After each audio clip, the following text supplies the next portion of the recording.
is that the Assembly do now adjourn. Ms Lee. Thank you, Madam Speaker. I rise this evening to talk about, ironically, a topic that I believe has wasted too much time in this Assembly.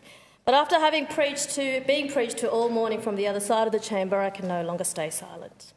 Time after time, I have sat silently while members of the bench opposite preached to us about diversity, inclusivity and racism. Ms Orr stated earlier that all we do is nod at stories of recent migrants and refugees at multicultural events. Ms Orr, I nod because I've been there. The stories of discrimination, adversity and harassment, I nod because I've lived it.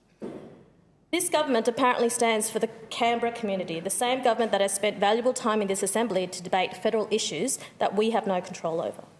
This government apparently stands for vulnerable Canberrans, the same government that only last week voted against funding Shout, only to backflip today, putting thousands of Canberrans with a disability or health condition through unnecessary angst.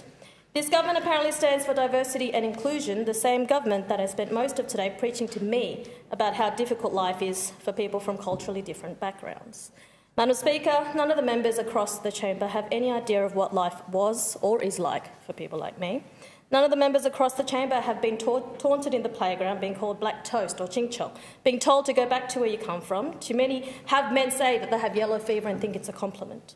None of the members across the chamber have had young kids pull their eyes apart and yell out "haro" as you walk down the street, to have people say, "Yeah, but what's your real name?" or "Yeah, but where do you really come from?" When you have lived experiences like this and you've learned to educate, not condemn, then you know the importance of what really matters. When you have lived experiences like this and you've worked hard to create the opportunities to be where you are today, to have the members opposite shove cliches and buzzwords down your throat, to have the members opposite condemn you for not speaking up on law that is completely outside of the Assembly's jurisdiction, then you know the importance of why you're here. When you have lived experiences like this, you understand the power in your own voice in standing up against the bullying taunts from people who just don't know. To be condemned time and time again by the members opposite that we don't understand, to be accused time and time again by the members opposite that we're failing to stand up for diversity and inclusion is, quite frankly, insulting and condescending. Madam Speaker, I know what it's exactly like to follow your parents everywhere, from hospital to the post office to your sister's school, to interpret from the age of 7, because even at that age, your English is better than your parents'. I know exactly what it's like to see your parents spend hours dictionary in hand trying to interpret every single report card that you bring home. I know exactly what it's like seeing your parents get up at 4 in the morning to go to work in low-paid, menial jobs to make ends meet, to set a good example for us and to do their best to make a positive contribution to Australian society.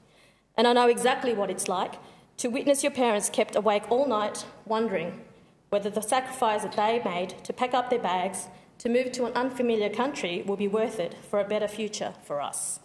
As the Chief Minister likes to remind us almost every sitting day, ACT Labor was elected by the people of Canberra to govern for the people of Canberra. Madam Speaker, it's time that the ACT government got on with doing just that. The question is that the